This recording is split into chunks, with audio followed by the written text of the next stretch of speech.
कैसे हो दोस्तों? आज फिर से स्वागत करता हूँ तुम्हारा अपने बढ़िया से चैनल में एक मज़ेदार सी हॉरर स्टोरी के साथ। भी अपनी हॉरर स्टोरी जमा करनी है तो ईमेल ज़रूर करें। आज की हॉरर स्टोरी एक मदर के बारे में, जो एक सिंगल मदर थी। उसके हस्बैंड ने उसे छोड़ दिया था, वो और किसी औरत के साथ रहने लग गए थे। उस औरत के 2 बच्चे थे, एक का नाम था एरिक जो 8 साल का था और एक का नाम था एंड्रयू जो 6 साल का था। वो अकेले ही उन दोनों की सारी ज़िम्मेदारी उठाया करती थी। एक नॉर्मल सी शाम की बात है, उसके दोनों बच्चे बाहर खेल रहे थे और वो किचन में खाना बना रही थी। तभी एरिक, उसका जो बड़ा बेटा था 8 साल का, वो अंदर आ जाता है घर में खाना खाने के लिए। पर उसका छोटा बेटा जो एंड्रयू था 6 साल का, वो भी बाहर खेल रहा था। अब इस बात से उस लेडी को काफ़ी ज़्यादा गुस्सा आ जाता है, क्योंकि वो एक सिंगल मदर थी और वो नहीं चाहती उसके बच्चे पे कोई खतरा आए। तो उसने अपने दोनों बच्चों को बोल रखा था कि अगर तुम किसी बाहर के दोस्त के साथ खेल रहे हो, पहले मैं इसे मिलवा दो उसे, ताकि मैं उसे जान लूं। अल्टीमेटली वो उन दोनों की सेफ्टी चाहती थी। अब थोड़ी देर बाद एंड्रयू भी आ जाता है, तो उसकी माँ उससे पूछती है कि मैंने तुमसे मना करा है, तुम किसके साथ खेल रहे थे? तो एंड्रयू कहता है, मम्मी वो मेरा दोस्त था, वो हम दोनों काफ़ी अच्छे दोस्त हैं, हम हमेशा साथ खेलते हैं। तो उसकी माँ ने काफ़ी गुस्से से बोला कि तुमने उससे मुझे बुलवाया क्यों नहीं है? मैं तो उससे जानते नहीं, मैंने तुमसे मना नहीं कर रखा और किसी बाहर के लोगों के साथ नहीं खेलना है। तब एंड्रयू बोलता है, मम्मी वो पेड़ों में रहता है, उसे उड़ना पसंद है, वो एकदम से पेड़ों से निकल के आता है और फिर हम साथ खेलने लगते हैं। अब ये सुन के उसकी माँ काफ़ी ज़्यादा हैरान परेशान हो जाती है। वो सोचती है कि ये क्या बोल रहा है?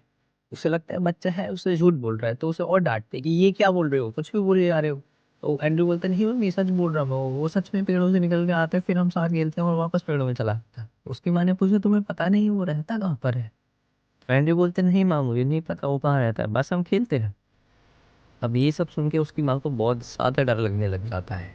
वो जानना चाहती थी वो लड़का है कौन? तो वो एंड्रयू से कहती है कि तुम एक काम करना, उसको ना कल डिनर पे बुला लेना, हम साथ बैठ के डिनर करेंगे। तो एंड्रयू बोलता है, ठीक है माँ। अब अगला दिन होता है, शाम का टाइम आता है, एंड्रयू और एरिक बाहर खेल रहे थे। अब उनकी माँ उनको डिनर करने के लिए बुलाती है, तो एंड्रयू आता है, एरिक आता है और एंड्रयू इशारे में किसी को बुला रहा होता है। उसकी माँ देखती है बाहर कौन है, पर बाहर कोई भी नहीं होता है। एंड्रयू चुपचाप बैठ जाता है, एरिक भी चुपचाप बैठ जाता है और दोनों खाने लगते हैं। तो उसकी माँ पूछती है, तुम्हारा दोस्त आया नहीं?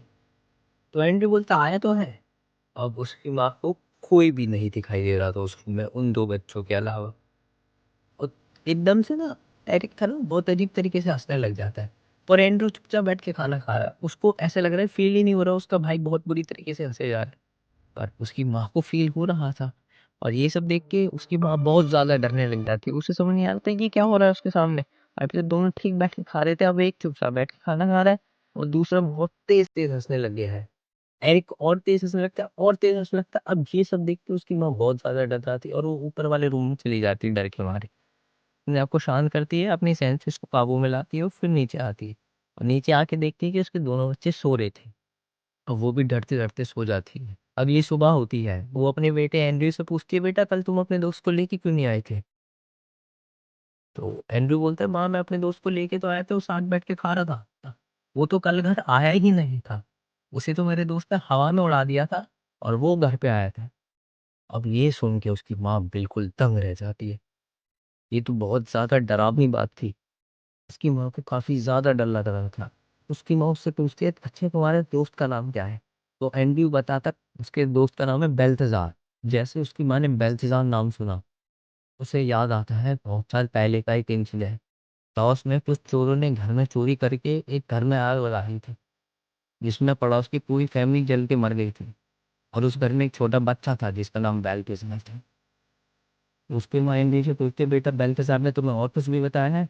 एंड्रयू बोलती है, हाँ माँ उसने मुझे बहुत सारी चीज़ें बताई हैं। मैं एक रात को वहीं पे सो रहा था, तो उसे अपने रूम से बाहर तो पिट-पिट की आवाज़ सुनाई। वो अपना थोड़ा-सा गेट खोल के देखते हैं बाहर क्या चल रहा है। तो उसने देखा 2 चोर थे, वो उसके माँ-बाप को चाकू से मार रहे थे। वो काफ़ी ज़्यादा डर गया और बेड के नीचे जाके छुप जाता है। थोड़ा टाइम बीत जाता है, बेल्ज़र अभी भी डर के मारे नीचे छुपा हुआ था। उसे समझ नहीं आ रहा था कि वो बाहर जाए कि अंदर ही जाए। तभी उसे ना काफ़ी ज़्यादा डर की महसूस होने लगती है और देखते-देखते उसका पूरा घर जलने लग जाता है, जिसके अंदर वो भी था। अब ये पूरी कहानी सुनने के बाद उसकी माँ काफ़ी ज़्यादा डर चुकी थी। उसकी माँ को पता था कि उसके बच्चे उस बेल्तज़ार की आत्मा से पॉसेस हो चुके हैं। तो एंड्रयू बताते हैं, माँ जब आप सो रही होती तो बेल्तज़ार आपको पेड़ पे बैठ के देखता। उसकी माँ बोलती, क्या? ये क्या बोल रहे हो तुम? तो एंड्रयू बोलता है हाँ माँ मैंने उससे मना करा है कि ऐसे मत देखा कर पेड़ पे बैठकर, पर वो मेरी बात नहीं